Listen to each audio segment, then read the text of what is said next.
Fl-aħħar sigħat pajjiżna rreġistra biss każ wieħed pożittiv ta' Covid-19 filwaqt li fiequ 3 persuni oħra sabiex issa l-każijiet attivi niżlu għal 68.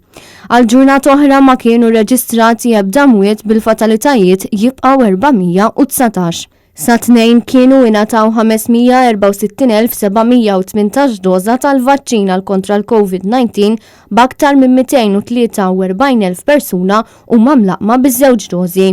Mill-bidu ta' din il-pandemija f'Marzu tal-2020 kienu rreġistrati 30,573 każ ta' dan il-virus. Intant il-plenarja tal-Unjoni Ewropea approvat ir-regolament il-ġodda dwar iċ-ċertifikat diġitali tal-Unjoni Ewropea b'546 vot favur. Approvat ukoll iċ-ċertifikat għal pajjiżi terzi b'553 vot favur.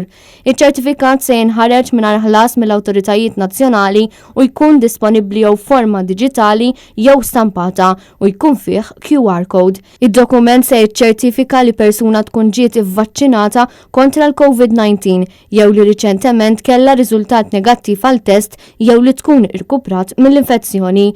Fil-prattika dawn se jkunu 3 ċertifikati separati. Is-sistema se tapplika mill-ewwel ta' Lulju u tkun fis-seħħ għal 12 xahar. Iċ-ċertifikat mhux se jkun kundizzjoni għal moviment ħieles u mhux se jitqies bħala dokument tal-ivvjaġġar.